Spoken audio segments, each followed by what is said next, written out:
आदाब, मेरा नाम कैफ गजनवी है। आपको खुशामदीद हमारे साथ। आज आपको पता है अक्टूबर का मंथ चल रहा है and this is the breast cancer awareness month through out the world and it's very very important that we talk about it, that we make it more and more accessible to people, the information about breast cancer, and they become aware that irrespective of gender, this is something that takes a life and it takes a toll. Before it takes a life, it takes a toll on the family, and but it's curable. That's the most wonderful part about it. And today we have a wonderful doctor, and a female doctor. I'm more proud to say that. We have Dr. Sana Zishan with us. Thank you so much for being on our show. Sana, you are special in. Introduce yourself, please. Okay, so I am. My base is actually general surgery, but I am a specialist in breast surgery. I'm an assistant professor of breast surgery at the Aga Khan University Hospital, Karachi, and I deal in diseases of the breast, whether it's cancer or non-cancerous.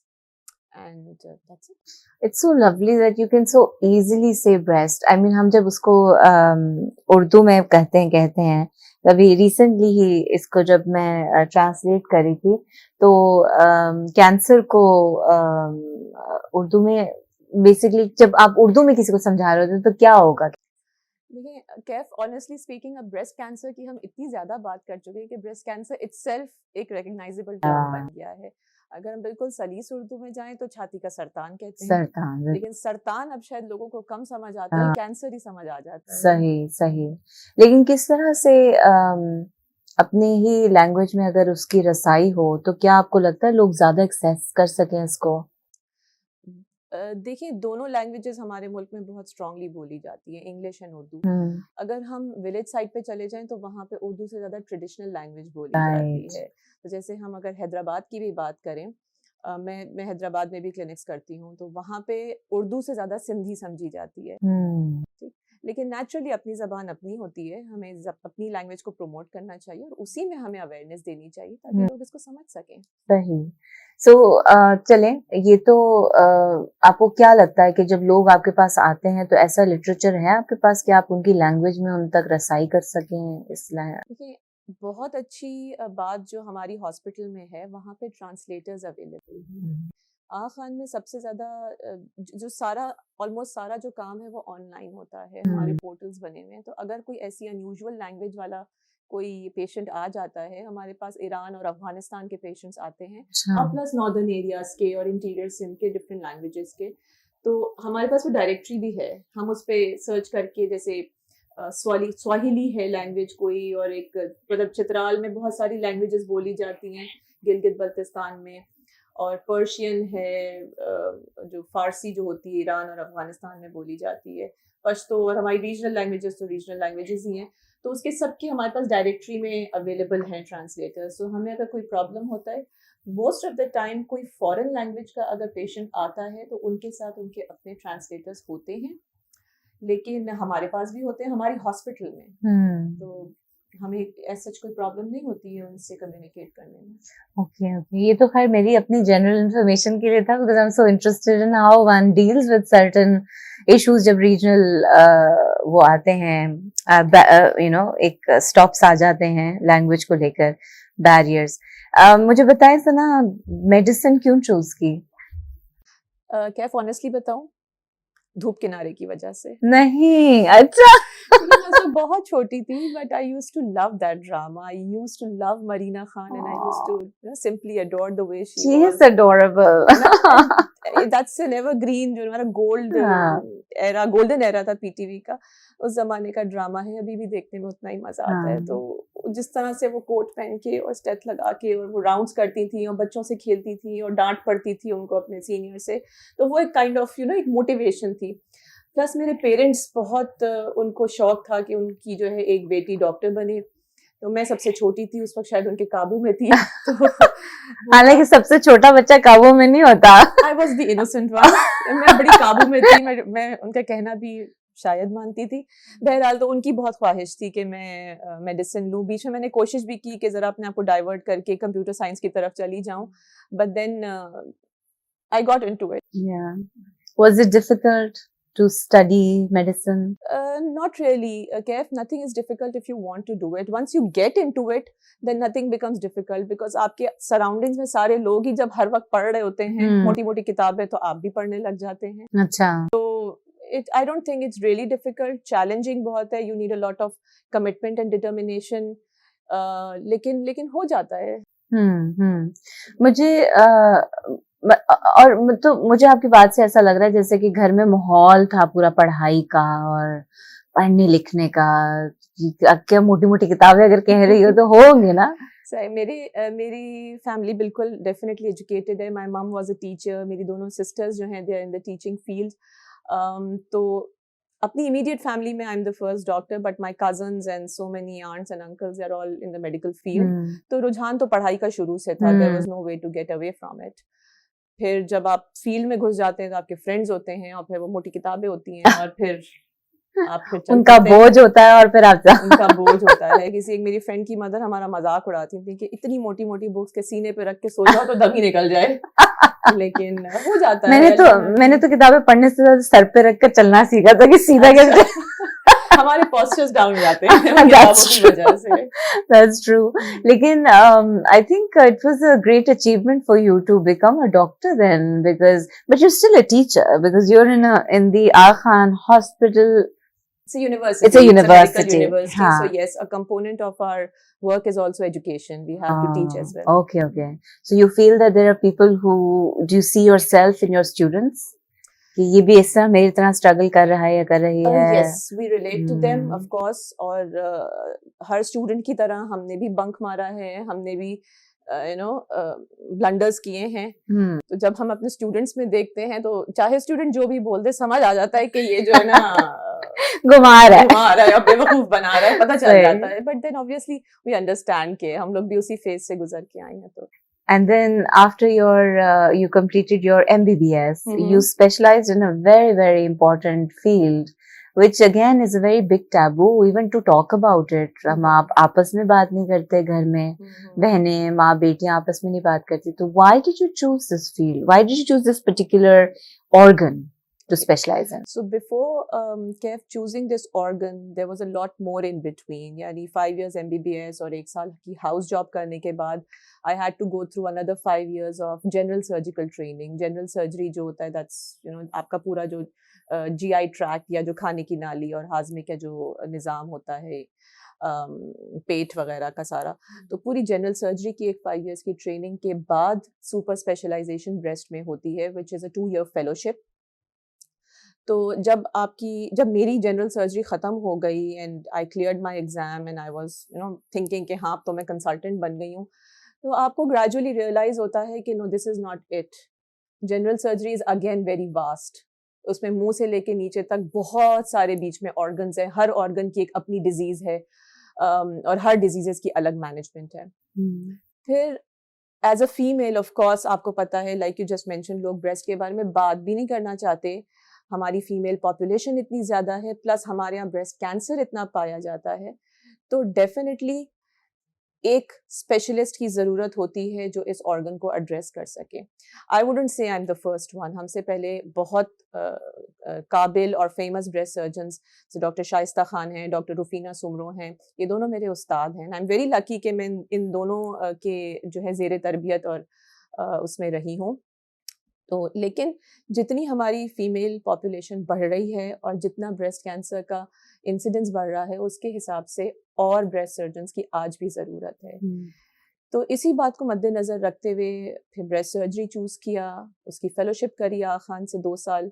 उसके बाद कुछ international exams दिए, फिर additional 2 साल का breast के ही एक further specialisation reconstructive और एस्थेटिक्स में मास्टर्स किया है स्पेन से, और अब मैं फुल टाइम कंसल्टेंट हूँ आगा खान में. तो फील्ड तो आप एक दफ़ा आपको एक how should I put it, कि एक अल्लाह मियां की तरफ से भी एक वो आता है कि इस चीज़ में ज़रूरत है और इसको आप परसू करें. इंटरेस्ट भी था, जाहिर है. तो ये सारी चीज़ें मिलके फिर ब्रेस्ट में अपॉर्चुनिटीज़ बहुत मिल गई मुझे, तो उसको मैं फिर अवेल करती रही। जब बता रही हो ना तो लगता है जैसे बहुत कोई तवील और कोई लंबा सफर है जो कि तय करना होता है शुरुआत जब कर रहे हो आप। और लोग करते हुए डरते हैं उस चीज से, पर मुझे लगता है जैसे करते जाते हो तो नई अपॉर्चुनिटी आती जाती है, आप बिल्कुल। उसको अपनी सीवी पे डालते हैं, खाली सीवी पे नहीं, but you want to you know understand and relate to it more and learn about it more. And so that brings me to my next curiosity, is that there are so many other things about breast that one can talk about, but the cancer has become such a nasoor. तो इसको किस तरीके से सोचा कि अब मैंने इसी के अंदर काम करना है? ब्रेस्ट में कैफ ब्रेस्ट में हर चीज़ कैंसर नहीं होती है, ब्रेस्ट की बहुत सारी नॉन कैंसरस डिजीजेस भी होती हैं, लेकिन कैंसर का एक खौफ है और हर कोई बस इसमें होता है कि कुछ भी हो जाए कैंसर नहीं निकले। अच्छा, अब कैंसर का एक, चाहे वो ब्रेस्ट हो या जिस्म के किसी भी पार्ट का कैंसर हो, वो एक कॉन्स्टेंटली इवॉल्व करता रहता है। उसमें वक्त के साथ साथ बेहतर इलाज, बेहतर सर्जरी के तरीके, बेहतर दवाइयाँ आती रहती हैं और पहले के मुकाबले में सर्वाइवल इम्प्रूव होता जा रहा है। अगर हम अपने आप को इस करंट ईरा में पिछले 10 साल से कंपेयर करें तो ऑब्वियसली आज हम एक बेहतर पोजीशन में खड़े हैं। होपफुली अगले 10 सालों में चूंकि मेडिसिन इवॉल्व होती रहती है तो और बेहतर ट्रीटमेंट ऑप्शंस अवेलेबल होंगे पेशेंट्स के लिए। मैं अक्सर अपने मरीजों से कहती हूँ, क्योंकि मरीज होते ऑब्वियसली एक ह्यूमन बीइंग, नेचर है इंसान का कि वो परेशान होगा नाम सुन के कैंसर का, तो मैं अक्सर ये एग्जांपल देती हूँ उनको काम डाउन करने के लिए कि अगर आपके सामने टेबल पे हर बॉडी पार्ट का कैंसर रखा हो, लंग कैंसर हो, पैनक्रियाटिक कैंसर, ब्रेन कैंसर, फलाना कैंसर, तो उसमें से जो बेस्ट कैंसर है ना वो है ब्रेस्ट कैंसर चूज करने के लिए, क्योंकि वो क्योरेबल है। और कुछ लाइक 30-50 इयर्स बैक जो ब्रेस्ट कैंसर जिससे मर जाते थे लोग, अब वो कम्प्लीटली क्योरेबल है। लेकिन उसकी सिर्फ एक छोटी सी शर्त है, शर्त ये है कि आपने जल्दी उसे डिटेक्ट करना है और जल्दी डॉक्टर को दिखाना है, यानी early detection and timely presentation. ठीक है, उसको एडवांस नहीं होने देना, उसको बढ़ने नहीं देना है, फैलने नहीं देना है, क्योंकि वो फिर हमारे लिए भी डिफिकल्ट हो जाता है मैनेज करना। जितनी छोटी स्टेज होती है उतना अच्छा मैनेजमेंट हो जाता है और उतना ही अच्छा क्योर और सर्वाइवल होता है। आप किस बात से एहसास हो रहा है जिससे लोग काफी लेटर स्टेज पे आपके पास आते हैं? बिल्कुल बिल्कुल। Why? हमारे यहाँ देखिए, सबसे इम्पोर्टेंटली ब्रेस्ट कैंसर या ब्रेस्ट इटसेल्फ एक टैबू है। हालांकि इट्स अ बॉडी पार्ट, हमारा चेहरा, कान, आंखें, नाक, मुंह, हम रोज दांत ब्रश करते हैं, अपनी हाइजीन का ख्याल रखते हैं। ब्रेस्ट की तरफ हम तवज्जो देना नहीं चाहते, क्योंकि हमारा कल्चर ऐसा है या हमारे माँ बाप ने, हमारे लोगों ने ये सिखाया हुआ है कि don't talk about it, don't discuss it, उसको एक शर्मनाक उसका एक जो है दर्जा दिया हुआ है। लेकिन ब्रेस्ट आपका अपना एक ऑर्गन है, उसको आपको तवज्जो देनी है, उसको चेक आपने करना है, रेगुलरली उसका मुआयना करना होता है, उसके बारे में भी I am sure will talk about it. अब ब्रेस्ट में अगर किसी भी फीमेल को कोई प्रॉब्लम होती है तो they are so reluctant to talk to other people about it, to disclose it to their mothers या to their husbands, to their in-laws, और वो डॉक्टर्स के पास आते नहीं हैं। दूसरा प्रॉब्लम इनके लिए ये होता है कि चूंकि हमारा हेल्थ केयर सिस्टम इतना स्ट्रांग नहीं है, तो विलेजेस में, रूरल एरिया, इवन जो दूर दराज के शहर के इलाके हैं, उन्हें भी एक प्रॉपर डॉक्टर मैसर नहीं होता। ब्रेस्ट में कोई भी इशू हो जाए, हकीम से लेके पड़ोसी से लेके हर कोई उसका इलाज कर लेगा, लेकिन जो एक डेडिकेटेड ब्रेस्ट का डॉक्टर है जो स्पेशलाइज्ड है उस बीमारी को मैनेज करने में, उसके पास वो पहुंच नहीं सकता है या पहुंच नहीं पाता है। इन वजूहात की वजह से अगर किसी औरत को कैंसर हो तो जितना टाइम वो बीच में ज़ाया हो रहा होता है उस दौरान वो बढ़ता जाता है। ब्रेस्ट कैंसर बहुत स्लो ग्रो करता है, it's a very slow growing tumour. ये 2-3 दिन या 2-3 महीने में नहीं ग्रो करता, इसको साल चाहिए होता है। बट इतना जो बीच में टाइम लैप्स होता है तो वो एडवांस हो जाता है, बड़ा हो जाता है, समटाइम्स स्प्रेड कर जाता है दूसरी बॉडी एरियाज में, और फिर वो चीज़ें हमारे लिए डिफिकल्ट हो जाती है मैनेज करना। आपकी कुछ वीडियोस जो मैं देख रही थी यूट्यूब पे, उसमें आप मिथ्स के बारे में भी बात कर रही हैं। ऐसी कौन सी मिथ्स हैं जो कि हम हटा दें साइड पे, जो कि इससे एसोसिएटेड है? ओके, मोस्ट कॉमन जो मिथ हम फेस करते हैं क्लिनिक्स में वो ये कि बायोप्सी नहीं कराना। बायोप्सी क्या होता है Kaif? It's a simple needle का टेस्ट ठीक है, अगर कोई फीमेल क्लिनिक में आ रही है या फॉर दैट मैटर कोई मेल भी आ रहा है क्लिनिक में जिसको एग्जामिन करके हमें लग रहा है कि अच्छा ये ब्रेस्ट कैंसर निकल सकता है, तो हम बायोप्सी एडवाइस करते हैं, जिसमें सिर्फ उस एरिया को नंब करके एक स्पेशल नीडल होती है, उसकी हेल्प से अंदर से टिश्यू निकाला जाता है जो लेबोरेटरी जाता है टेस्ट के लिए, और वो इस चीज को कंफर्म करता है कि आया ये प्रॉब्लम कैंसर है या नहीं, that is called a biopsy. सबसे मेजर जो मिथ और हमारे लिए जो मेजर ऑब्स्टिकल होता है पेशेंट को समझाने का, वो ये कि बायोप्सी ना कराना, वो फैल जाएगा, या उस गांठ को छेड़ना नहीं, वो फैल जाएगा। तो ब्रेस्ट कैंसर में ऑलरेडी फैलने की कुवत होती है, चाहे उसको टच करें या ना करें, चाहे सुई लगे या ना लगे, वो तो ऑलरेडी फैलेगा। बायोप्सी की जाती है डायग्नोज करने के लिए, ट्रीटमेंट डिसाइड करने के लिए। तो सबसे इम्पोर्टेंट ये तो यही चीज है कि भाई बायोप्सी नहीं कराना, which is not true. Biopsy करानी होती है जब डॉक्टर एडवाइस करे, और इसका कोई नुकसान नहीं होता। ठीक है, इवन मेरी खुद की भी ब्रेस्ट बायोप्सी हुई है लास्ट ईयर। मुझे एक सस्पेशन हुआ था ब्रेस्ट कैंसर का कुछ रिपोर्ट्स में, और मेरी बायोप्सी हुई थी एंड दैट वाज फाइन, अल्लाह का शुक्र है वो कैंसर नहीं निकला, but that was all right, biopsy हुई and I am all fine. एक नलिफाई हो गई ना, एक खौफ जो था, डायग्नोस बन गया, डायग्नोसिस हो गया कि हाँ वो कैंसर नहीं है जो लंप था। तो अपना रीजन, अपना एग्जांपल मैं इसलिए दे रही हूँ कि जब मैं अपनी बायोप्सी करवा सकती हूँ तो पेशेंट्स की भी सही, मतलब मैं गलत या It's कोई a भी डॉक्टर safe गलत thing, रेकमेंड नहीं हाँ, करेगा। बिल्कुल। ठीक, दूसरा जो एक मिथ फीमेल्स में होता है या हमारी सोसाइटी में होता है अंडरगारमेंट्स को लेके, कि फलाने टाइप का नहीं यूज करें, या ब्लैक कलर की यूज ना करें, या अंडरवायर्ड ना यूज करें, या ऐसी ना हो, या यूज ही ना करें। ठीक है, उसको एसोसिएट कर देते हैं ब्रेस्ट कैंसर के साथ। तो अगेन अंडरगारमेंट्स का ब्रेस्ट कैंसर से कोई ताल्लुक नहीं है, पर्पस सिर्फ उसका सपोर्ट होता है, ब्लैक हो या व्हाटएवर कलर की हो, उसका कोई उससे लिंक नहीं है। और एक और चीज, ऑल्टरनेटिव ट्रीटमेंट्स के ब्रेस्ट कैंसर की मैनेजमेंट के लिए जब लोग रिलाई करते हैं नॉन एलोपैथिक ट्रीटमेंट की तरफ, या जैसे होम्योपैथी है या दूसरे मोडालिटीज़ हैं, हर्बल मेडिसिन है, या बहुत सी और भी चीज़ें अवेलेबल होती हैं, वो भी जो है बहुत रिलायबल मेथड नहीं है ब्रेस्ट कैंसर को क्योर करने का। जितना एविडेंस, जितना रिसर्च एलोपैथी में हुआ है, उतना दूसरी फील्ड्स में नहीं हुआ हुआ, और जितने रिजल्ट्स की गारंटी एलोपैथी में है कि कितना सक्सेस रेट होगा, क्योरेबल है या नहीं है, लाइफ एक्सपेक्टेंसी क्या है, कॉम्प्लिकेशंस क्या हैं, कैसे ओवरकम करना है उन चीज़ों को, जितना एलोपैथी में ये एविडेंस मौजूद है, ये दूसरी ऑल्टरनेट ट्रीटमेंट्स में अवेलेबल नहीं है। But Sana, I think related to that, I have other informations also. There are people who've gone through Ayurvedic treatments and they've said that they've been cured 100% without any side effects.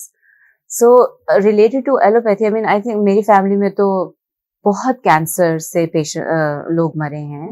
We've lost a lot of people. I lost my father to lung cancer. But what I saw was that chemo just took a toll on all these patients. You know, my khala right now is going through chemo, and she feels so. I mean, it hurts. You know, it's not a very easy thing to go through, because the next 1 week, the next 7 days become a horrendous kind of. Then एक वो आता है, curve आता है, bell curve आता है, फिर आपकी सेहत बेहतर होना शुरू होती है. But with Ayurvedic treatments, I've seen people and I've talked to people, and of course इस चीज की मैं कोई तस्दीक आपको करके नहीं दे सकती क्योंकि कहीं लिखा हुआ नहीं है. जिस तरह की आप कह रही हैं, वेल रिसर्च्ड एलोपैथिक है. आयुर्वेदिक में इस तरह की कोई किताब मुझे नहीं मिलती जिसमें ये बताया जाए कि ये चीजें जो हैं वो इस तरह की रिएक्शन से गुजरे हैं आयुर्वेदिक ट्रीटमेंट के बाद. तो one then thinks about it कि is it a myth, or is it something that people should think about it? Is it something that maybe allopathy could kind of absorb also to an extent? देखिए, again Kaif हम लोग या हम सब अपने अपने fields में एक्सपर्ट्स होते हैं, माहिर होते हैं, and since I am an allopathic doctor और I am a surgeon, Ayurvedi या homeopathy has never been my forte. Now Ayurvedi, like as far as my understanding is concerned, seems as if it belongs purely to India, और I don't know उसके roots और दूसरी countries में है या नहीं. But in all honesty हमारे पास वो लिटरेचर नहीं है, वो एक्सेस नहीं है कि अगर if I want to go out and read a book on Ayurveda, I am not sure कि if I be able to find one. True. और अगर मिलेगी भी तो will it be in English, will it be in Sanskrit, will it be in some other language, Tamil में या किसी और में। तो देखिए प्रॉब्लम यही है कि क्लेम्स तो हैं कि बीमारियों का इलाज है, लेकिन हमारे पास बैक करने के लिए कोई एविडेंस नहीं है। हम क्लेम्स को you know they can be right claims और they can be wrong claims, but we need evidence for that.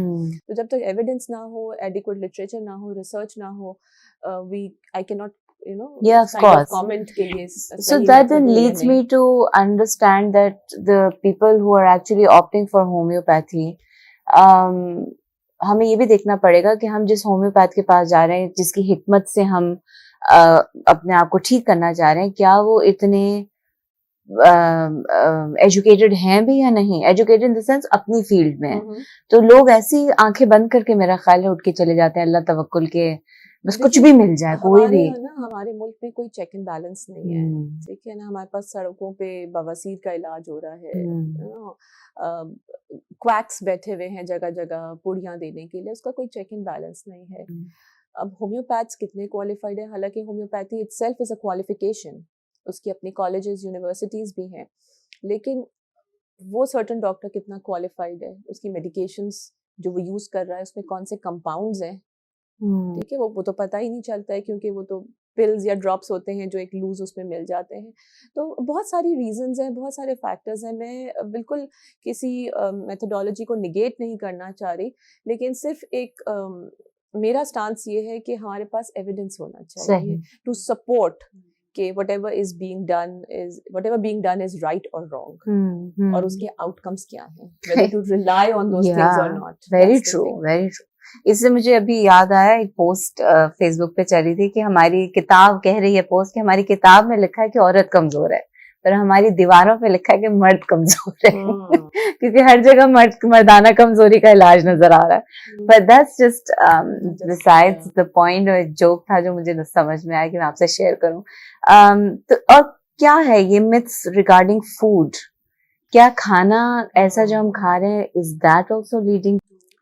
अच्छा, अगेन कैफ हमारे पास एविडेंस नहीं है, ठीक है। अच्छा, मोनोसोडियम ग्लूटामेट का MSG का एक था कि that contributes to cancers, processed meat contributes to cancers, और आप ऑन एंड ऑफ देखें। अब देखिए सिंपल, एक जब अभी सडन जो एक हमारे पास एक पैंडेमिक आया कोविड का, आपको कितनी व्हाट्सएप पे आई होंगी कि सना मक्खी पी लें और ये पी लें और वो पी लें और ये कर लें, और एंड ऑफ द डे आपको पता चला कि you know it's just a viral infection and it will settle on its own, ठीक है, you don't need to do anything.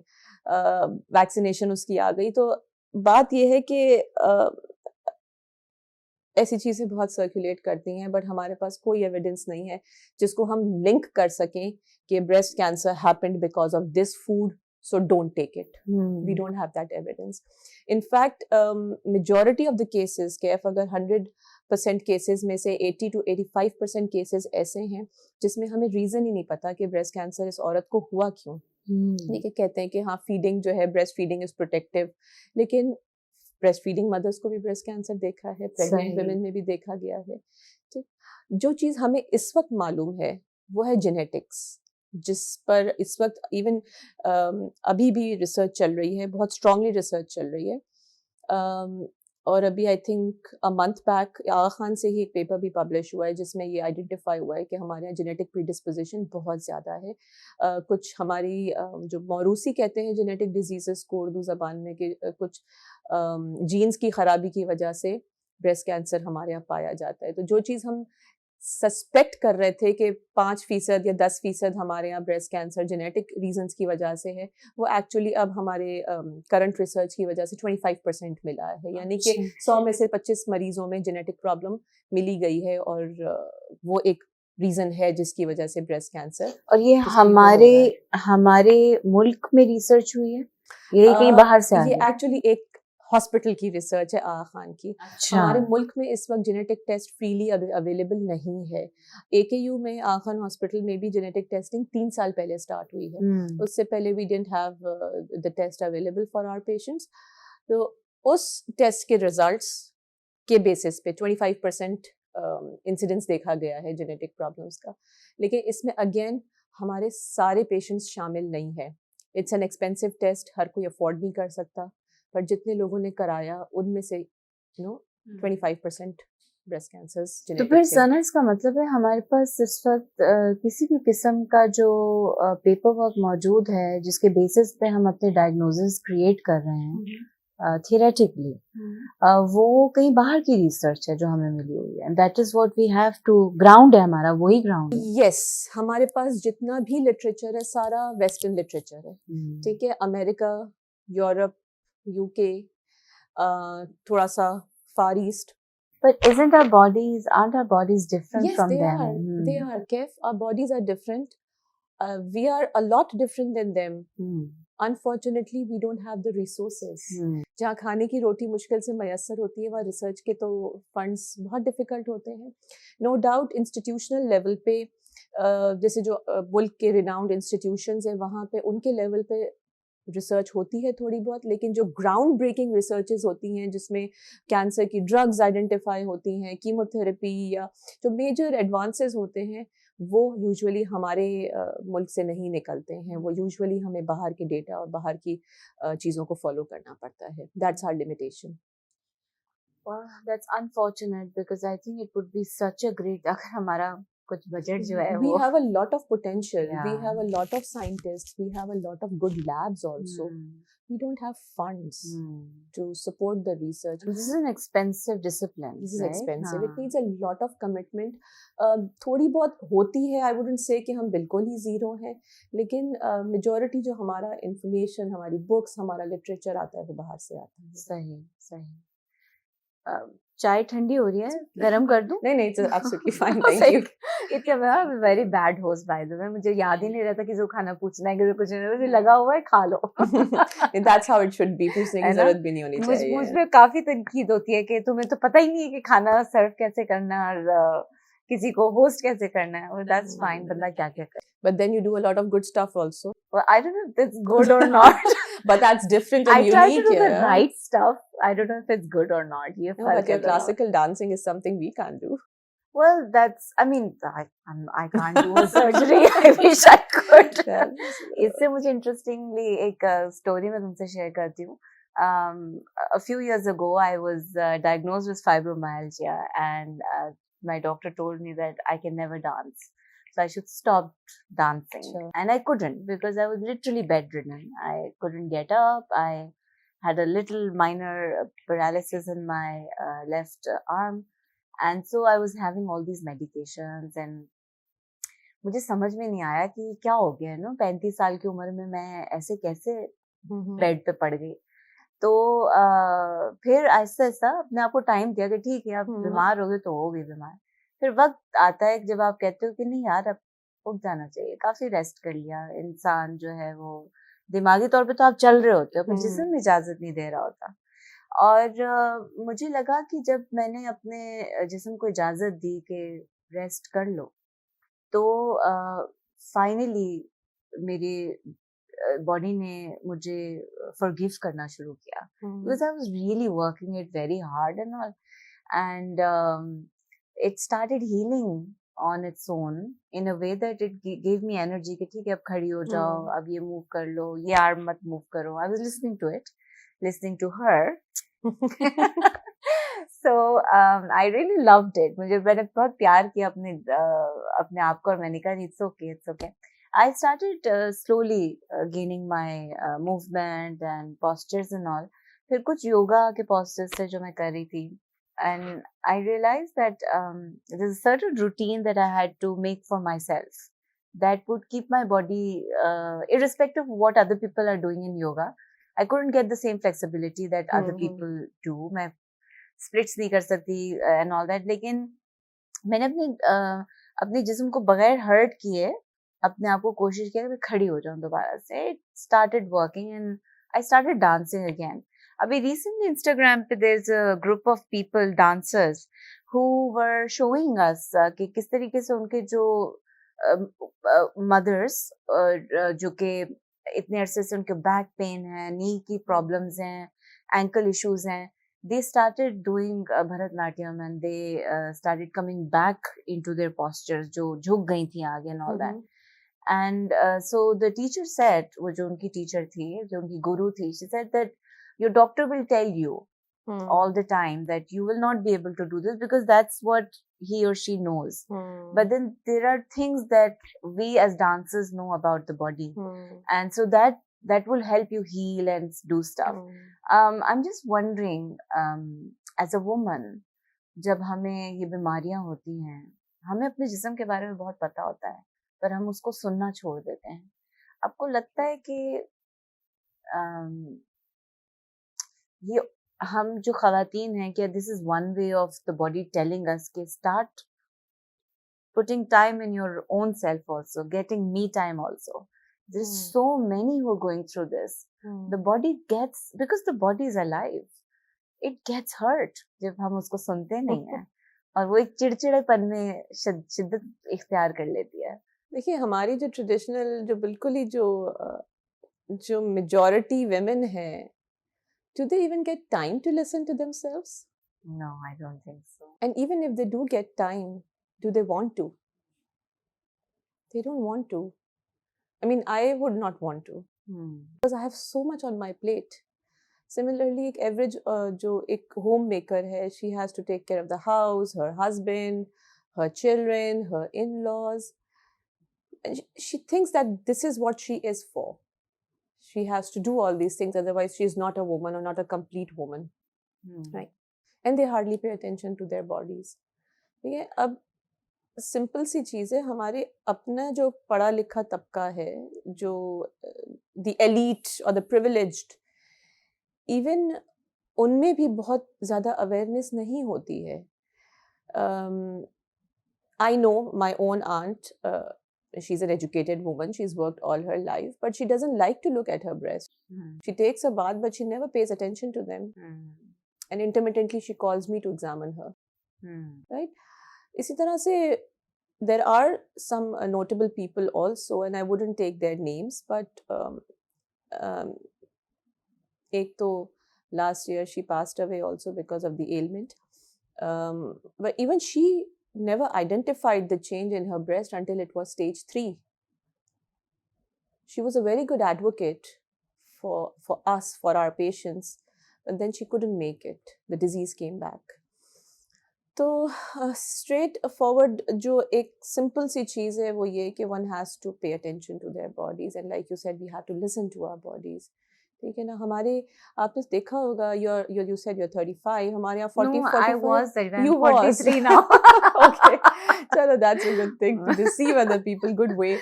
अच्छा, लेकिन हमारी जो ना 40, 45 आप देखेंगे घुटनों में दर्द शुरू, जोड़ों का दर्द आना शुरू, और ज़िंदगी में कभी वॉक नहीं की होगी, ज़िंदगी में कभी एक्सरसाइज नहीं की होगी, कभी योगा नहीं किया होगा, कभी जब हम बाहर के लोगों को देखें तो वो टीनेजर्स जो हैं, they are fond of exercising, they are cycling and running and actively involved in sports, ठीक है, इन workouts.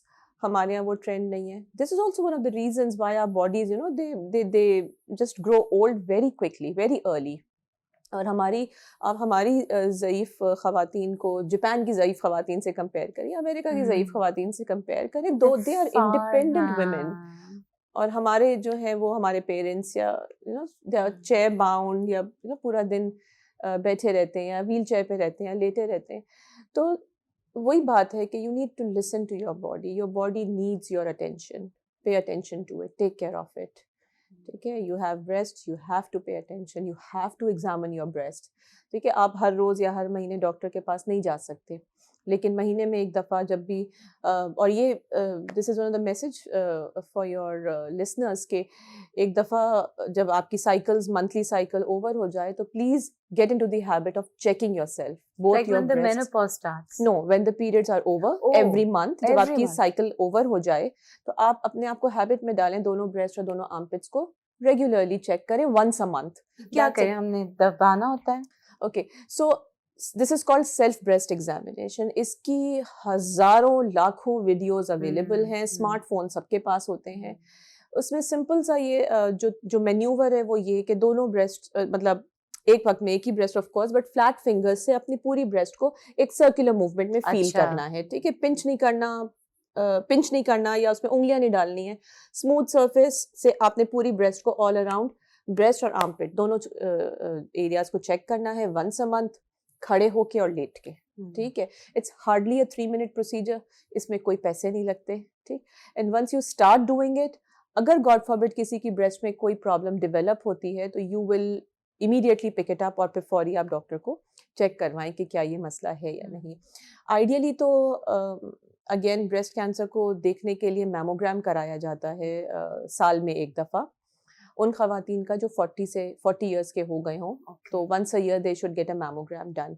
This is the recommendation. लेकिन अगेन हमारे यहाँ जितना इकोनॉमिक क्राइसिस है, जितनी इश्यूज हैं फाइनेंसेस को लेके, तो एटलीस्ट आई मीन मैमोग्राम का सब्स्टिट्यूट नहीं है सेल्फ ब्रेस्ट एग्जामिनेशन, ठीक है। लेकिन एक वो औरत जो कभी अपने ब्रेस्ट को देखती ही नहीं है, जिसका कोई पॉसिबिलिटी ही नहीं है कि जिंदगी में कभी मैमोग्राम करवा भी सकती है या अफोर्ड भी कर सकती है, तो एटलीस्ट वो महीने में एक दफ़ा अपने आप को चेक तो कर ले। कोई चीज़ डेवलप हो तो वो डॉक्टर के पास टाइमली आ तो सके, rather than ignoring it and when it grows तो फिर वो चीज़ें हाथ से बाहर निकल जाएं। हमारे पास ऐसी कोई एनजीओ नहीं है कराची में जो कि अलाउ करे फ्री एक्सेस टू मैमोग्रामी। देखिए इंटरमिटेंटली बहुत सारी ऑर्गेनाइजेशंस एक्टिवली काम करती हैं ब्रेस्ट कैंसर के लिए, डेडिकेटेड ऑर्गेनाइजेशंस भी हैं जिनका पर्पस ही ब्रेस्ट कैंसर अवेयरनेस और ट्रीटमेंट है। अक्टूबर के मंथ में डिस्काउंट्स और कंसेशंस और फंडिंग बहुत मिलती है, सपोर्ट बहुत मिलता है ब्रेस्ट स्क्रीनिंग के लिए और ट्रीटमेंट के लिए। लेकिन ऐसा कोई एक इंस्टीट्यूशन जहाँ पे सब लोग A to Z ब्रेस्ट के लिए सब कुछ करवा सके free of cost at zero money, unfortunately नहीं है available. Somebody always has to pay, whether it's the government or the insurance or the patient herself. लेकिन ज़ीरो पे स्टेट की तरफ से कोई ऐसी जगह नहीं। स्टेट की तरफ से कोई ऐसी जगह, That's देखिए unfortunate. गवर्नमेंट हॉस्पिटल्स हैं वो ऑलरेडी बहुत ओवरबर्डन्ड हैं। लिमिटेड रिसोर्सेज में इतनी बड़ी आबादी को केटर करना, फिर जो दवाइयाँ हैं वो काफ़ी एक्सपेंसिव भी होती हैं, कभी होती हैं उनके पास कभी नहीं होती हैं, ठीक। तो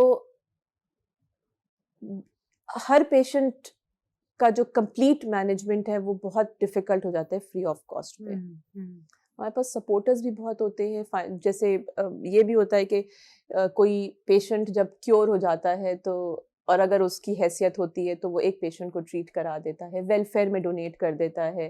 खान का वेलफेयर सिस्टम बहुत रोबस्ट है, उसमें स्पेशल ब्रेस्ट कैंसर के फंड्स अलग से हैं। तो होते हैं ऐसे पेशेंट भी, जब वो ठीक हो जाते हैं तो वो ना एक पेशेंट को या 2 पेशेंट को ट्रीट करवाते हैं और फिर वो वेलफेयर के थ्रू जो हमारे अनअफोर्डिंग पेशेंट्स होते हैं उनको ट्रीटमेंट मयसर हो जाती है। इस एक और भी मुझे मिथ्स जहन में आ रही है, I don't know if it's a myth और नॉट, कि जो लंप, अगर आप you feel there is a lump in your breast and if it's not hurting then that's cancerous and if it's hurting then it's not. Okay, so breast cancer is not painful, ठीक है। Breast cancer में कभी भी दर्द नहीं होता until and unless वो इतना बड़ा हो जाए कि वो चमड़ी पे जख्म कर रहा हो या पीछे सीने की दीवार में घुस जाए, पसलियों में घुस जाए या पट्ठों में मसल्स में घुस जाए। These are like huge lumps we're talking about. Huge tumors, ठीक है। So normally जो small sized breast cancer या tumors होते हैं they are not painful. Again इसमें एक और चीज़ क्या है, हमारे पास बहुत frequently औरतें पेन के साथ आएंगी लेकिन लम्प्स होंगे उसकी वजह से नहीं आएंगी और वो कहेंगे हमें तो दर्द ही नहीं था इसलिए हम नहीं आए। तो कैंसर में दर्द नहीं होता है, कैंसर में गांठ बनती है, गुठली बनती है या चमड़ी में तब्दीलियां आती हैं, निप्पल में तब्दीली आती है, ठीक है। तो स्किन, निप्पल और लंप, ठीक है, ये 2-3 चीज़ें अगर कुछ भी फीमेल को फील हो रहा हो तो प्लीज़ फौरी चेकअप कराएं। पेन होना एक नॉर्मल फिनोमेना है, ब्रेस्ट में पेन होना बिल्कुल, जैसे मैं अक्सर मरीजों को काम डाउन करने, सर का दर्द है, सर का दर्द हुआ आपने 2 पैनाडोल खा ली, ब्रेस्ट में दर्द है 2 पैनाडोल खा लें, ठीक है। रेगुलरली हमारे हार्मोन्स की वजह से भी ब्रेस्ट में पेन होता है, तो पेन के लिए फ्रीक आउट होने की ज़रूरत नहीं होती। लंप के लिए चेकअप ज़रूरी होता है, ठीक? Cancer has nothing to do with pain, pain हो या ना हो, not our concern. If you have a lump you need to get it check, ताकि डायग्नोज हो जाए सही डायग्नोज हो तरीके से, सके, ठीक है। बिल्कुल। हाँ। And not all lumps are cancer, देखिए अब बाज़ औक़ात 15-15, 18-18 साल की लड़कियां middle of the night emergency room में आ जाती है कि गांठ हो गई। तो ज़रूरी नहीं है कि हर लंप कैंसर का हो। बहुत सारी, मैंने शुरू में बताया था, ब्रेस्ट में बहुत सारी बेज़रर बीमारियां भी होती हैं, सिस्ट्स होती हैं, फाइब्रोएडिनोमास होते हैं जो कैंसर नहीं होते। ऐसा क्या है मसल, ऐसी कैसी मसल है ये जिसमें ये चीजें डेवलप हो जाती हैं? जो वो डिजीजेस जिसमें क्या, हाँ, ब्रेस्ट का ऐसा मसल किस तरीके का है कि इसमें ये गांठ वगैरह जो है, फाइब्रॉइड्स है, ये क्यों हो जाते हैं? देखिए बहुत सी बीमारियां ब्रेस्ट की अपनी तब्दीलियां होती हैं, जैसे आई am not talking about cancer, लेकिन बहुत सी बेज़रर बीमारियां जैसे फाइब्रोएडिनोमा होता है जो यंग बच्चियों में होता है, या ब्रेस्ट की सिस्ट होती हैं, पानी की थैलियां, ये ब्रेस्ट की अपनी चेंजेस हैं जो हार्मोन्स की वजह से बन जाती हैं, ठीक है? ये कैंसरस नहीं होते हैं। But do they get cured on their own, मतलब खुद ही बॉडी यू इसको डोंट ठीक हैव कर टू लेती क्योर है? देम। ओके। अगर वो कैंसर नहीं है या डिजीज नहीं है तो you don't these things don't require a treatment even. Okay, so fibroadenoma जो ब्रेस्ट में बनता है ना, हाँ, फाइब्रॉइड्स यूट्रस में होते हैं, ठीक है? फाइब्रोएडिनोमा इट्स अंडरस्टैंडेबल है। तो फाइब्रोएडिनोमास का बेसिकली अगर साबित हो गया है कि हाँ फाइब्रोएडिनोमा है, तो you don't need to even remove it until and unless ये साइजेबल है। अगर इसकी एक अच्छी साइज है और ब्रेस्ट की शेप को खराब कर रहा है या ब्रेस्ट को इनलार्ज कर रहा है, ग्रो कर रहा है, तो then it is recommended to remove it. छोटे छोटे 1 सेंटीमीटर के फाइब्रोएडिनोमास इतने कॉमनली होते हैं, इसमें कोई रिमूवल की नीड नहीं होती है, ठीक है? क्यों बनते हैं? अगेन हमारे हार्मोन्स के इन्फ्लुएंस की वजह से बनते हैं, ठीक है? उनको जरा थोड़ा अरसा जो ब्रेस्ट का, जो आपका ब्रेस्ट सर्जन है वो वॉच करता है, फॉलो अप करता है। अगर वो स्टेबल रहता है, ग्रो नहीं करता, तो उसको छोड़ दिया जाता है। वो ना वो कैंसर में तब्दील होता है और ना आगे जाके वो फीमेल की फंक्शनैलिटी पे अफेक्ट करता है, ना उसका कोई प्रेगनेंसी से ताल्लुक है, ना ब्रेस्ट फीडिंग से ताल्लुक है। A woman leads a normal life with a fibroadenoma. अच्छा, एक और सवाल जो मेरे जहन में घूम रहा था, कैंसर के बारे में जब हम पढ़ते हैं तो उसकी डेफिनेशन जो बहुत सिंपल उसमें है, foundation like level, basic level पे, वो ये है कि any how it's abnormal growth of the cell. Yes, एक सेल है जो नॉर्मल डिवीजन हो रहा है, ये एबनॉर्मल डिवीजन के साथ चलता है, so that means there's a rapid division of the cells happening. क्या all kinds of cancer are the same? ये रैपिड सेल डिवीजन एबनॉर्मल क्यों? यस, सो कैफ हमारी जो अल्लाह मियां ने हमारा जो बॉडी का ग्रोथ मैकेनिज्म बनाया है ना, वो बड़ा कंट्रोल्ड है। जब हम छोटे होते हैं तो पाँव छोटे, हाथ छोटे, चबी चबी से जो भी हमारी वो होती है, एंड एज वी ग्रो हमारी बॉडी के सारे जो ऑर्गन्स और हमारे हाथ पाँव सब ये एक कोऑर्डिनेटेड फैशन में ग्रो करते हैं विद टाइम। कैंसर सेल्स वो सेल्स होते हैं जो बगावत पे उतर आते हैं, यानी जो हमारे जो बॉडी के कंट्रोल मैकेनिज्म्स हैं उनको तोड़ के अनकंट्रोल्ड फैशन में ग्रो करने लग जाएं। तो बॉडी में कोई भी कैंसर हो, वो हमारे अपने ही सेल्स होते हैं जो रैपिडली ग्रो करने लग जाते हैं। जैसे कोविड है, वायरस है, we acquire it from outside. Cancer cells हमारे अपने ही बागी सेल्स होते हैं जो ग्रो करने लग जाते हैं। फिर उनमें पोटेंशियल होता है स्प्रेड होने का। तो अगर वो एक सर्टेन साइज या सर्टेन लेवल पे पहुंच जाए तो वो अपने ही उसमें से डिटैच होके स्प्रेड होने लग जाते हैं ब्लड के थ्रू, या हमारे लिम्फेटिक्स होते हैं, कुछ नालियां होती हैं बॉडी में, उसके थ्रू डिफरेंट ऑर्गन्स में या डिफरेंट रीजन्स में वो जा सकते हैं। And then what they do, they go and influence the other cells to become baghi. So they make their homes over there. जैसे जो ब्रेस्ट कैंसर है, उनके जो फेवरेट ब्रेस्ट कैंसर के फेवरेट स्पॉट्स हैं वो हैं lungs, liver, bones, right? Most common sites हैं कि जहाँ पे वो पहुँचे, वहाँ पे जाके वो अपना घर बना लेते हैं। घर बना के वो फिर वहाँ पे ग्रो करने लग जाते हैं। तो बेसिकली जो कैंसर सेल्स, अगर मैं लिवर की बात करूं तो वो लिवर में जाके लिवर के सेल्स को कैंसर में कन्वर्ट नहीं करेगा, लेकिन वो अपना घर बना के वहां ग्रो करने लगेगा और लिवर सेल्स को डैमेज करने लगेगा। सिमिलरली बोन्स में अगर चला जाए तो वो बोन के सेल्स को कैंसर में कन्वर्ट नहीं करेगा, लेकिन वहां बैठ के अपने आप को डिवाइड और मल्टीप्लाई करता रहेगा, ग्रो करता रहेगा, और फिर जिसकी वजह से बोन्स को डैमेज करने लगेगा और फिर फ्रैक्चर्स शुरू हो जाएंगे। तो ये सारी जो सिचुएशंस हैं कैफ, ये बहुत लेट स्टेज है, this is not early. Breast cancer, like I said, ये बहुत स्लो ग्रोइंग ट्यूमर होता है, इसको साल चाहिए होते हैं ग्रो करके स्प्रेड होने में। अक्सर आप पेशेंट से सुनेंगे, यार हमें तो कुछ नहीं था, बस 10 दिन पहले गांठ बनी और ये देखो फैल गया। ऐसा नहीं होता है। ये जो 10 दिन पहले गांठ बनी होती है ना, ये बहुत पुरानी गांठ होती है जो आइडेंटिफाई नहीं हुई भी होती। सही। ठीक है, तो breast cancer takes its own sweet time to grow and spread. ठीक है, और अगर वो स्प्रेड कर जाता है तो ऑब्वियसली फिर हमारे लिए डिफिकल्ट हो जाता है। उसको आटे की बोरी फट जाए तो आप जितना भी आटा उठा ले वो जर्रे तो, बिल्कुल। ठीक है। तो आपने जिस तरह तशबीह दी इसको कि कहीं और जाकर अपना घर बनाते हैं और फिर वहां पे ग्रो करना शुरू करते हैं, then fractures develop and things, मतलब म्यूटेशंस होना शुरू हो जाती हैं वहां पे, राइट? ब्रेस्ट कैंसर में ये पोटेंशियल होता है कि वो अपनी फितरत चेंज करे। ठीक है, यानी कि once so breast cancer again एक बहुत ही वास्ट टर्म है। जैसे हम सब इंसान हैं, ठीक है, अब हम में से कोई एक कोई सिंधी है, कोई पंजाबी है, कोई बलोची है, कोई पठान है, बट हम है तो इंसान, या हम है तो पाकिस्तानी, राइट? तो ब्रेस्ट कैंसर भी वास्ट टर्म है तो कैंसर, बट उसके बहुत से वेरिएंट्स होते हैं, डिफरेंट टाइप्स होते हैं। एक वेरिएंट होगा जो थोड़ा सा इनोसेंट नेचर का होगा, स्लो ग्रोइंग होगा। फिर एक वेरिएंट होगा जो बहुत रैपिडली ग्रो करने वाला, एग्रेसिव नेचर का होगा। जैसे इंसानों की अलग अलग फितरत होती है, कोई जॉली होता है, कोई गुस्से का तेज चिड़चिड़ा होता है, तो ब्रेस्ट कैंसर की भी अगली डिफरेंट फितरतें होती हैं। और उसमें ये ब्रेस्ट कैंसर में पोटेंशियल होता है कि अगर आज ये इस फॉर्म में है तो विथ टाइम ये अपने आप को मॉडिफाई कर सकता है, चेंज कर सकता है। इसको हम कहते हैं हेट्रोजेनिटी, ये डिफरेंट वेरिएंट्स में प्रेजेंट कर सकता है। So what was your question again? I've forgotten. Actually, no, there's no question. I was just actually thinking about it. Just a statement that I wanted to make, because we're talking about it in a philosophical terms and conceptual and metaphorical terms. It seems as if it's a live organism and it has a consciousness of its own. It travels into a body, like you said. Breast cancer के जो वो हैं, जो भी उसके जो break away करते हैं, वो अपना घर स्पेसिफिक जगहों पे बनाते हैं जाके। मैंने कुछ कहीं पे और भी पढ़ा था कि the brain also absorbs all the cancer. That's the brain does that. The brain also is a consciousness altogether different from our body.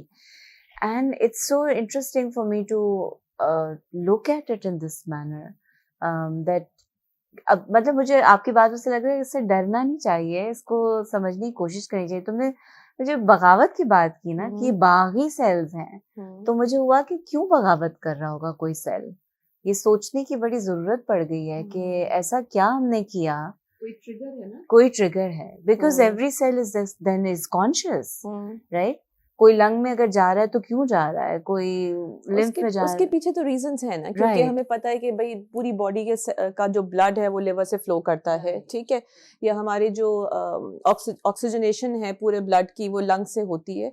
तो बेसिकली ये फेवरेट साइट्स होते हैं बहुत सारे कैंसर्स के, नॉट जस्ट ब्रेस्ट के। तो उनके पीछे तो टेक्निकल रीजंस हैं कि why is it going to the lung. It's not कि वो मैं सोच रहा हूँ, नहीं, आई अंडरस्टैंड कैंसर सेल सोच के वजह के बैठेगा। But again there is a see what are we have a magnetic field around us. मैं इन चीजों में जरा सोचती हूँ, and I mean, I don't know how it's going to help the patients who would be listening to us, but it's just some way of kind of understanding the body also.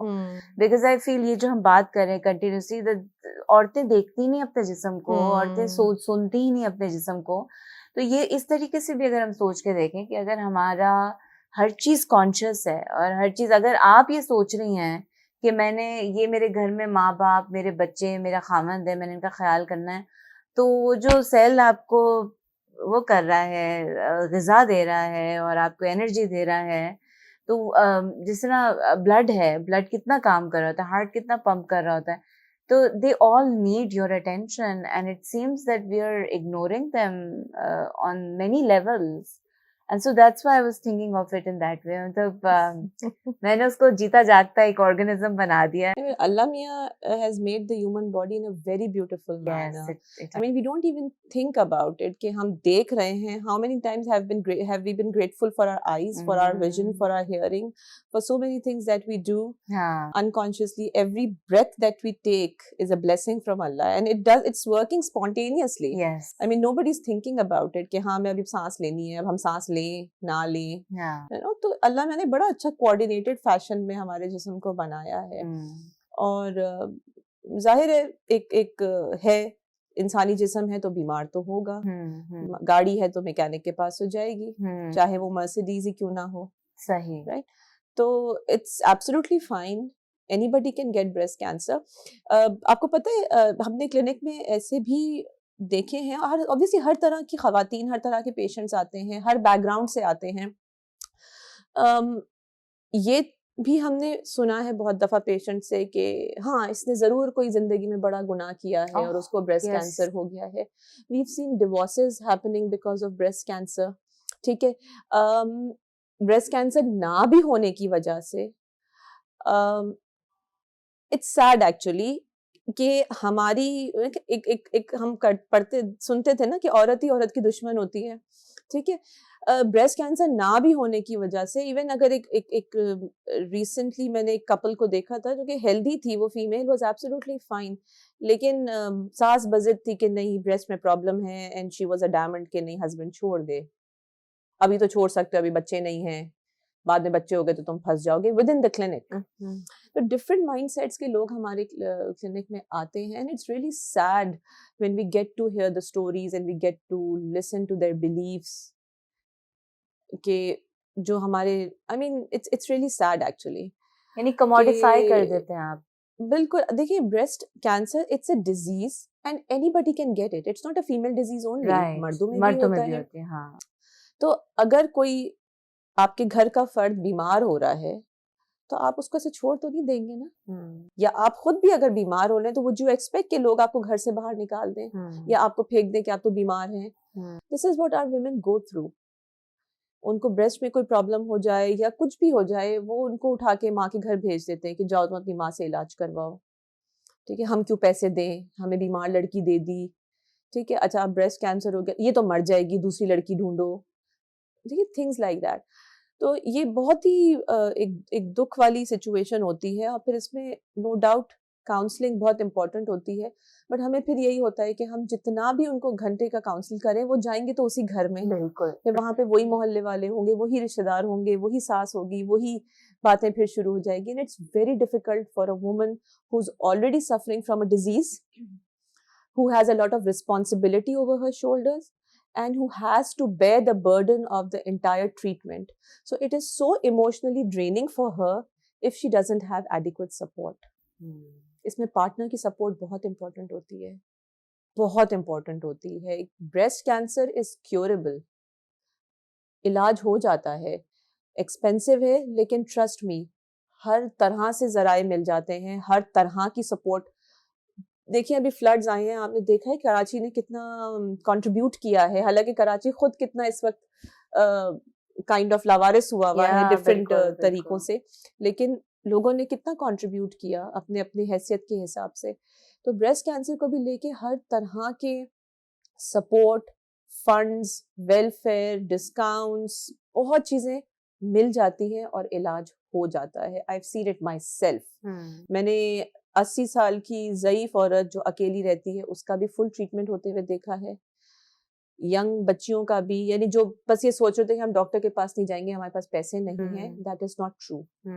हर तरह के रास्ते निकल आते हैं, हर तरह के इदारे मौजूद हैं. एक चीज जो बहुत इंपॉर्टेंट है वो साइकोलॉजिकल सपोर्ट है. जो चीज आपके घर का फर्द या आपके पेरेंट्स या आपकी औलाद या आपका हस्बैंड प्रोवाइड कर सकता है, वो एक डॉक्टर प्रोवाइड नहीं कर सकता. So, do you think, Sana, that that's a problem that we are facing because हमसे मुराद हम औरतों की बात कर रही हूँ मैं, कि हमने अपने बेटों को, भाइयों को भी मैं कहूँगी, क्योंकि बहन बहुत ज्यादा कह सकती है, बिल्कुल समझा सकती है भाई को. हमने अपने भाइयों को और बेटों को सिखाया ही नहीं कि जो दूसरी औरत आ रही है उसके साथ रवैया क्यों और कैसे रखना है, क्योंकि माँ जिस परेशानी से गुजरी होगी वो भी चाहेगी कि बहू क्यों ना गुजरे उसमें से, और बहन कहेगी मैं अगर अपने घर खुश नहीं हूँ तो फिर मैं अपनी भाभी को भी क्यों खुश रहने दूँ।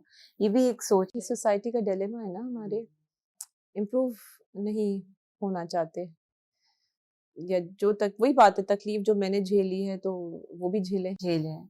तो यहाँ तो फिर मुझे ये लग रहा है कि जो स्टॉप लगाने का है या अपनी जिंदगी को बदलने का जिसके पास सपोर्ट तो चाहिए, लेकिन that woman has to say that's it, अब बस हो गई है, don't treat me like a commodity, don't tell me, बल्कि इनफैक्ट गुस्सा भी नहीं करना चाहिए। मुझे तो लगता है हमदर्दी होनी चाहिए उस मर्द से जिसको समझ ही नहीं है कि पार्टनर को संभालना कैसे है।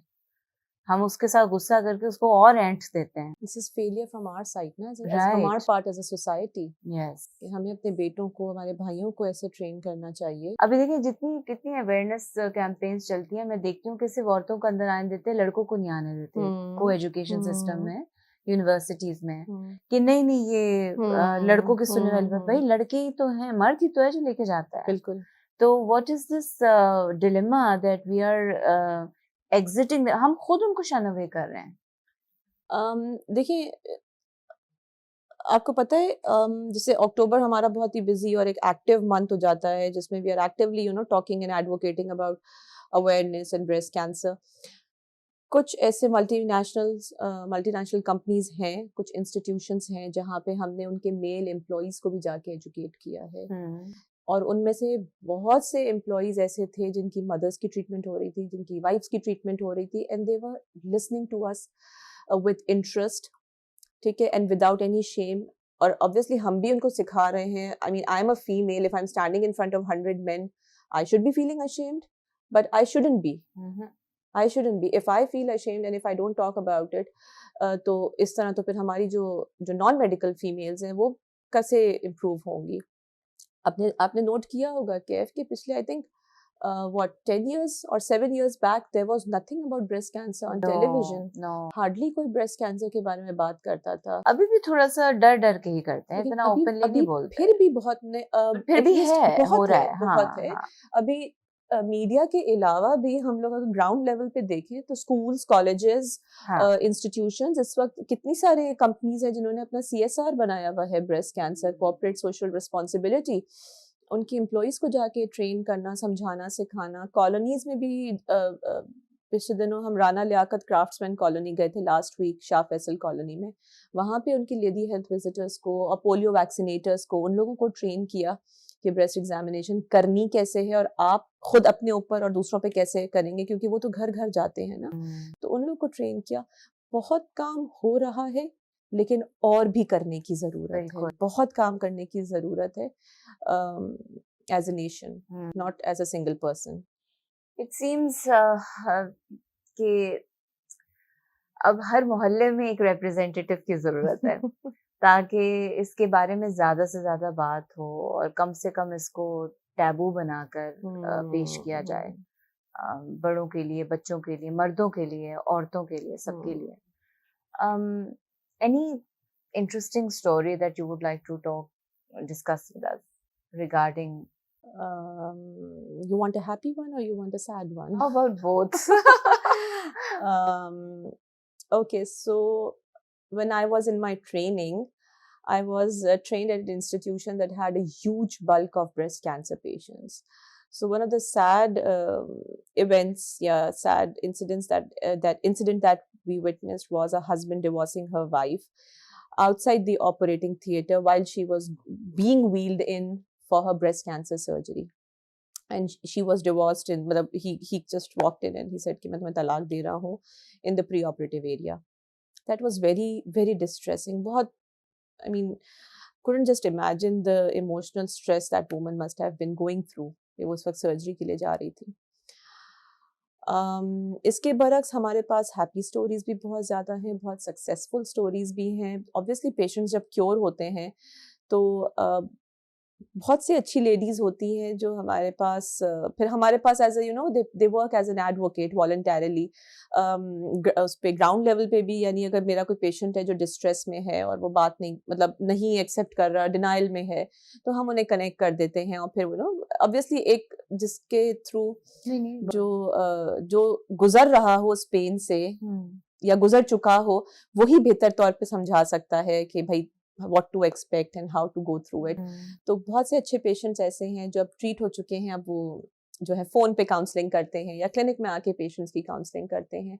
और फिर बहुत अच्छे जो गुड स्पीकर्स हैं वो क्राउड में भी मोटिवेशनल स्पीकिंग करते हैं कि भाई ब्रेस्ट कैंसर को किस तरह से लेना है, क्या करना है, क्या नहीं करना है।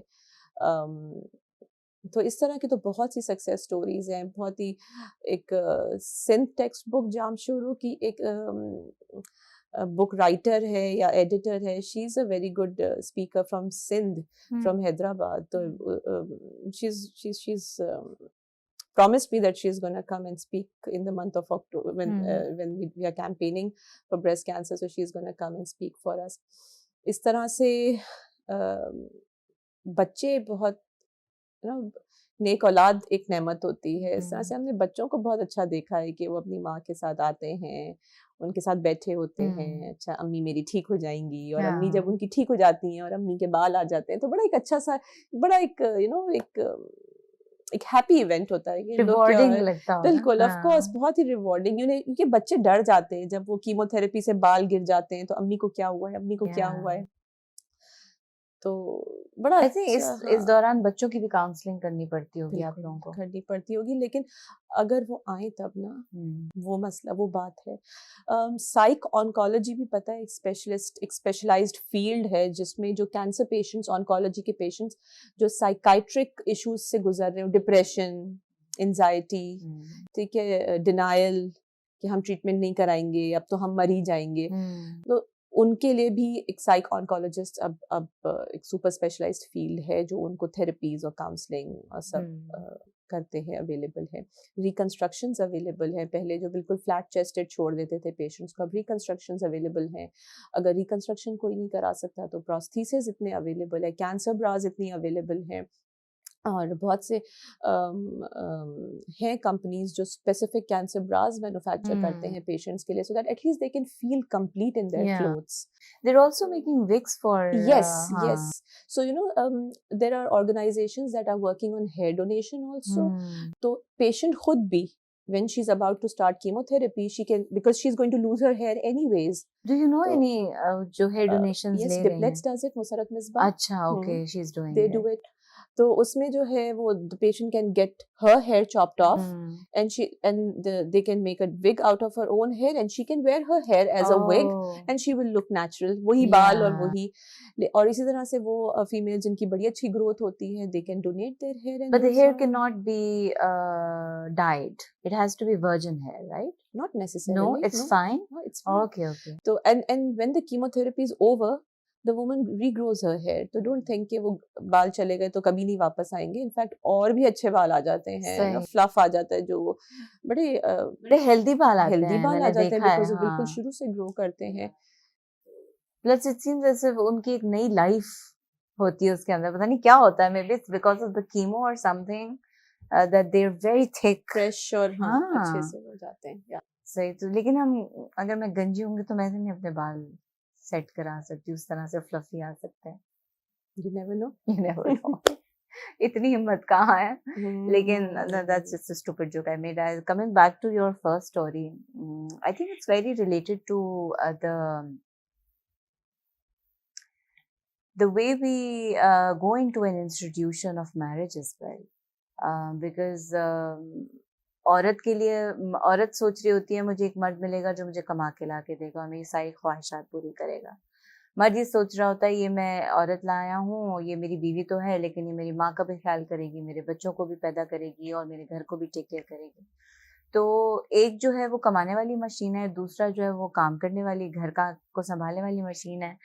तो कहीं पे भी जो निकाह नामा है उसको सोच कर फिल नहीं किया जाता, और ना ही कहीं पे ये देखा जाता है कि दोनों जो फरीक हैं उनके जो राइट्स हकूक हैं उनको तमीज से समझा जाए, हाँ या ना की जाए, और क्या हकूक छोड़ देने हैं, क्या हकूक अपने पास रखने हैं, ये इसके बारे में सोचा नहीं जाता।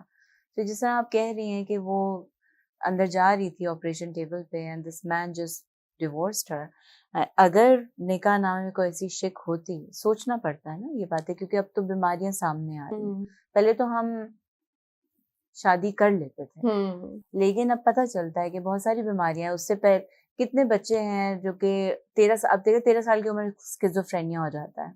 वैसे नॉर्मल दिख रहा होगा आदमी लेकिन और औरत, लेकिन स्किज़ोफ्रेनिक हो सकते हैं, मिर्गी के दौरे होते हैं, कितनी सारी बीमारियां, हमारी शुगर है हमारे पास, there are thyroid issues also जो आगे जाके बच्चे को भी अफेक्ट करती है अगर आयोडीन, वो ये मैंने इश्यूज देखे हैं अपने उसमें। लेकिन क्या होता है कि फॉल्टी मशीनरी है, ज्यादातर औरत को ही तर्क किया जाता है इस कुर्सी में। सो मैं हर जगह बोलती हूँ, why I am saying this, because I any platform that I go to I say this and I advocated कि निकाहनामा खुद फिल करिए। लड़की की जॉब है, घर वालों की जॉब है कि उन्होंने निकाहनामा देख के फिल करना है और देखना है कि क्या हक मिलेगा बच्ची को, क्या छोड़ना है। और ज्यादातर हम लोग खाली निकाहनामा पे साइन कर देते हैं। I think 98% of our population goes through once in their life a contract, वरना हार्डली कोई कॉन्ट्रैक्ट साइन करते हैं हम लोग। वो कॉन्ट्रैक्ट आपका निकाह का होता है, that's the only, it's like a business deal you are signing, and वो जिंदगी बाद में आपकी अच्छी चल रही होती है। पर ये जो पेपर है ये बहुत इंपॉर्टेंट है जिसको हमें देखना पड़ेगा। तो बीमारी का भी एक शिक जरूर डाला करें, अदरवाइज लोग कहते हैं नहीं नहीं नहीं, इतनी खुशी के मौके पर इस तरह की अफसोसनाक बातें, ये वाली डर वाली बातें ना करें। क्या क्या बातें कर रहे हो? आई विश ये रुझान होता हमारी सोसाइटी में। आई विश हमारी लड़कियां इतनी इंडिपेंडेंट और केपेबल और बाशऊर होती कि वो इस चीज़ को टेकअप कर सकती। हम शायद अपनी बच्चियों को इतना इंडिपेंडेंट देखना नहीं चाहते। हम नहीं चाहते कि अगर आप हमारी पॉपुलेशन को देखें तो हम चाहेंगे हमें एक ऐसी बहू मिले जो खामोश रहे, जो अपने हक के लिए बोले नहीं, खामोशी से गरम गोल रोटी बनाती रहे, और जो बोलेगी वो बदतमीज कहलाएगी। ऐसा ही होता है ना मेजॉरिटी हाउस होल्ड्स में। काश हमारी बच्चियां इतनी तालीम और तरबियत हासिल कर सकती, काश उन्हें ये मयसर होता। हम एक शहर में रहते हैं, हमें शायद सारी फैसिलिटीज अवेलेबल हैं, लेकिन आप गांव देहातों में जाके देखिए, उनको तो पानी भी नहीं मिलता पीने के लिए। पढ़ाई कहाँ से, तालीम कहाँ से हासिल करेंगे? कोई स्कूल नहीं है करीब में, कोई क्लिनिक नहीं है करीब में। कि तालीम और तरबियत दो अलग अलग चीजें हैं, हम उसको साथ लेके चलते हैं, साथ लेके चलना चाहिए। पर हमारी कितनी तालीम याफ्ता औरतें हैं जिनकी तरबियतें ऐसी हुई नहीं हुई हैं जिसमें उनको ये पता हो कि उनके हकूक हैं क्या, फिर वो ही अपनी बच्चियों के आगे तरबियत वही करती हैं।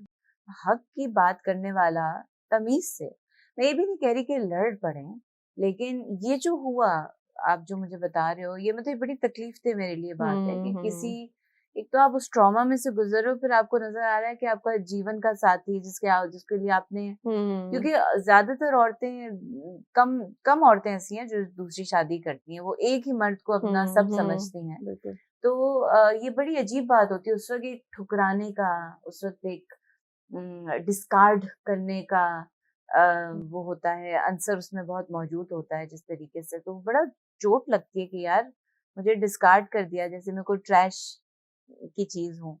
तो और उस मर्द का भी इतनी आसानी, आई एम श्योर वो इतनी खुशी खुशी नहीं कर रहा होगा, पर वो इतना कंडीशनड होता है कि उसने ये करना है, उसको कोई दूसरी मिल जाएगी। This is just one example I gave you. इस तरह की और भी बहुत examples हैं, similar examples, और no big deal। हाँ, breast cancer हो गया तो we'll get another wife. You're a faulty piece now. But that's not everybody. I mean, no, of course not. I'm just talking about few examples, वरना majority because बहुत से ऐसे husbands हैं जो supportive होते हैं, बहुत ख्याल रखते हैं अपनी बेगमों का, and let's not generalize this fact. Of course not, no, never.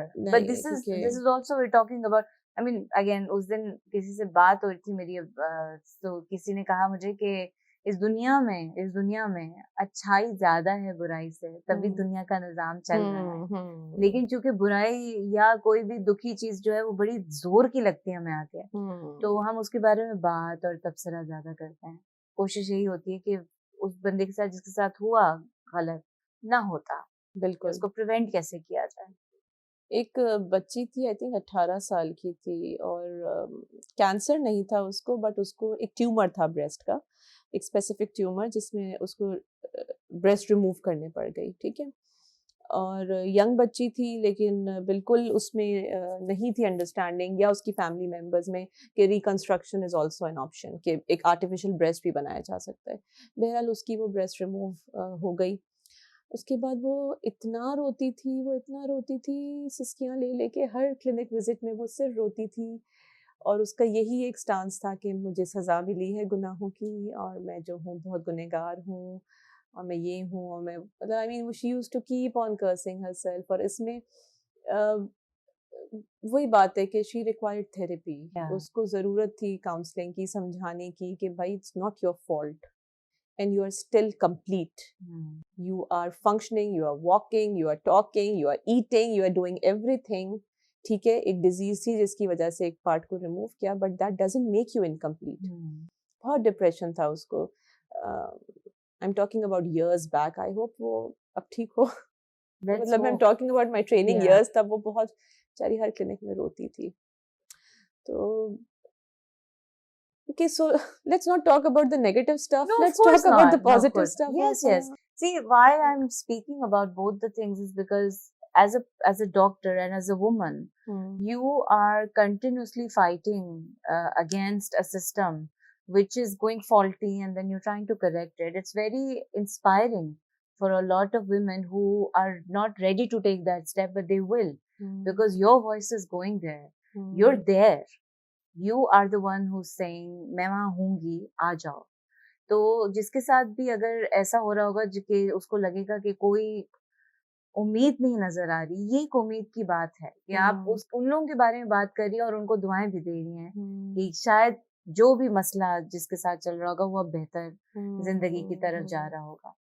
और anything that you would want to say which I haven't said in my ignorance, anything related to this problem that we're facing as a society, the breast cancer. Can I say two things? Please, anything. This is an uncensored version. It's mostly going to be a repetition what we just discussed. एक तो please look after yourselves. Take care of yourself, not just your breasts, your entire body. ठीक है ना? Anything abnormal, please get yourself checked rather than ignoring it. और breast की सबसे अच्छी बात ये है कि it's on the surface of the body. It's not inside. जैसे lungs हैं या pancreas है, उसमें कोई disease होती है तो वो लेट आइडेंटिफाई होती है। ब्रेस्ट का ब्यूटी ये कि इट्स ऑन द सरफेस, तो अगर उसमें कोई एबनॉर्मैलिटी होती है तो you can easily pick it up, and you are your best doctor. ठीक है, तो please learn to look after yourself, learn to check yourself. बतेरी ब्रेस्ट सेल्फ एग्जामिनेशन की वीडियोस अवेलेबल हैं, आप गूगल करें, आप उनको देखें और उसको प्रैक्टिस करें। ठीक है, दूसरी चीज़, आप जब खुद like you are sitting with me and we are having this discussion, so I would really appreciate, and even for your audience also, okay, if they get to learn something, please transfer the knowledge. Your domestic helpers don't have access to the internet, they don't have access to good phones, they don't know what a self breast examination is. Tell them, teach them, tell them it's normal to check your breasts. There is nothing wrong about it. And if you find something, I'm not saying go to a hi-fi, a 5-star hospital. You can go to any good doctor who can at least help you in getting your tests done or in getting your, the things General sorted. physician or an oncologist. Okay, so ideally, if there's a problem in the breast, a breast surgeon should be taking care of it in the ideal scenario. But since, like I said, we don't have too many breast surgeons, in the far-fetched areas, a breast surgeon cannot work. Why? Because we don't have access to investigations, to biopsies, to the workup. So if you feel anything, please, at least if you have an access to any doctor and you live in a far-fetched area, please go to a doctor. आप दिखाएं तो सही जाके doctor को। अगर आप lucky हैं और आपके पास हेल्थ केयर फैसिलिटी अवेलेबल है, तो go to a breast surgeon. लोग अक्सर गायनोकोलॉजिस्ट से भी ट्रीटमेंट करा रहे होते हैं ब्रेस्ट की, जो कि अब इस डे एंड एज में it's not the right thing to do. Gynaecology की एक अलग डोमेन है, ब्रेस्ट एक अलग डोमेन है। तो ब्रेस्ट का जो स्पेशलिस्ट है दैट्स अ ब्रेस्ट सर्जन, आप उसको दिखाएं। ऑन्कोलॉजिस्ट के पास आप तब जाते हैं जब कैंसर की डायग्नोसिस हो जाए, ठीक है, तो उसके ट्रीटमेंट के लिए फिर ऑन्कोलॉजी के पास जाएंगे, वरना पहले जो डायग्नोस करता है वो ब्रेस्ट सर्जन डायग्नोस करता है, ठीक। और फाइनली जो मैं एक इम्पॉर्टेंट चीज़ मैं कहूँगी कि please a doctor puts in a lot of years, a lot of energy, a lot of effort in the making. Not everybody can be a doctor. Your neighbors can't be doctors, or your domestic helpers can't be doctors. So please don't seek medical advices from people who are not doctors. ठीक है ना? Here say हमने उस फलाने patient को फलानी को देखा था, उसने तो ये किया और वो मर गई, या उसके साथ ये हो गया, उसके साथ वो हो गया। ये बहुत एग्जाम्पल्स आपको मिलेंगी day in and day out, but please try to understand everybody is not a doctor. Go to an expert, ठीक है। आपको सोफा बनवाना है तो आप कारपेंटर के पास जाएंगे ना, आपको किचन बनवाना है तो आप किचन के एक्सपर्ट के पास जाएंगे। तो ब्रेस्ट में कोई इशू है, प्लीज ब्रेस्ट के एक्सपर्ट के पास जाएं।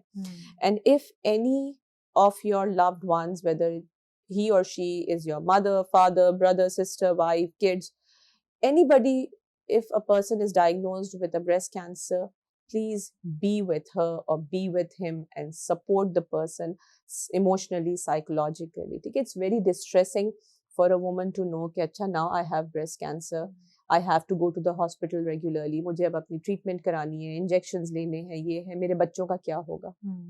ना वो अपना तो कम सोचते हैं, उनको बच्चों का होता है, या मेरे हस्बैंड क्या करेंगे, वो ऑफिस जाएंगे, उनको रोटी कौन बना के देगा, और बहुत सारी चीज़ें हैं। बट प्लीज़ जब आपकी वाइफ या आपकी कोई आपका लव्ड वन एक थेरेपी से गुजर रहा है, ट्रीटमेंट से गुजर रहा है, तो प्लीज़ जितना हो सके आप उसको इमोशनल सपोर्ट प्रोवाइड करें। That does miracles. It's honestly ये जो जितना देखिए ट्रीटमेंट से तो वही गुजरना तो है ही। अब आप हंस के गुजरें या डिप्रेस होके गुजरें, करनी तो है ट्रीटमेंट। जो सेटिस्फाई होके खुशी से एक कंटेंटेड वे में ट्रीटमेंट कराते हैं, उनका आउटकम जनरली बहुत अच्छा होता है एज कम्पेयर टू दोज जो डिस्ट्रेस में करा रहे होते हैं ट्रीटमेंट। तो be their backbone, be with them when they are going through treatment. बहुत शुक्रिया। आप बहुत बिजी डॉक्टर हो और you took out time. I am really happy that you did. Otherwise, I would have kept on calling you. And the pleasure is entirely mine. Thank you so much for having me. No, Thank you. No. I mean, I am such an ignorant soul, and you really educated me today. And I hope that our audiences would also be able to connect with you. I see you're available on the Facebook, and then there are appointments also that people can set with you if they. है ना, यही हुआ है. Yeah. The portals are available. Yes, so there will be, I hope there'll be access of more and more people. And you need volunteers also. Yes, we always do. Would you like to say something to the audience for that? If you want to be a volunteer and if you want to help us out, especially those people or those patients who've been through the treatment, yeah, those people who have a loved one who suffered from the disease, please you guys can always come in. एक pre-COVID era में हमारे जो है एक gatherings भी होती थी once a month, जिसमें हमारे survivors और हमारे on treatment patients मिलते थे, games खेलते थे, cooking करते थे, different activities scheduled होती थी। तो वो बड़ा अच्छा एक lively activity रहती थी। तो please अगर आप इस ट्रीटमेंट से गुजर चुके हैं और if you I am sure doing well, तो प्लीज आप स्टेप अप करें, आप एडवोकेट करें, be a speaker, help us कि आप बताएं अपने खवातीन को और स्पेशली उन औरतों को जिनका डायग्नोसिस हुआ है, जिनकी ट्रीटमेंट हुई है, कि आप ब्रेस्ट कैंसर से कैसे बैटल कर सकते हैं, उसको कैसे ओवरकम कर सकते हैं, ट्रीटमेंट के साइड इफ़ेक्ट्स को कैसे आपने लुक आफ्टर करना है। वो लोग जिनके अपने जैसे अपनी मदर हैं या अपने कोई वाइफ्स हैं, हस्बैंड्स आजकल बहुत वोकल हुए हुए हैं, बहुत सारे हस्बैंड्स हैं जो इंस्टाग्राम पे और फेसबुक पे they are promoting, they are telling everybody कि शी इज़ माई वाइफ और हम we are going through treatment together, तो प्लीज आप लोग स्टेप अप हो, आप लोग बात करें, आप लोग बताएं कि देखें ब्रेस्ट कैंसर कोई कोई बुरी बीमारी नहीं है, कोई टैबू नहीं है। आप अगर कोई अगर डायग्नोज हो रहा है तो आप इसमें से गुजर के ट्रीटमेंट करवा सकते हैं सक्सेसफुली। आप क्योर हो सकते हैं। आप you can be an example for so many millions of other women, millions of other people. Yes, yes, this is a very positive stance, and one should always take the positive stance. Thank you so much, Sana, for being with us and for talking to us and for talking to our audiences. We will be providing information how to connect as a volunteer with your institute. And meanwhile, खुश रहिए, आबाद रहिए और इसी तरह काम करती रहिए और Thank you लोगों को so खुश much, dear. करती रहिए। Thank you. बहुत शुक्रिया। My pleasure. Take care. खुदा हाफिज़। खुदा हाफिज़।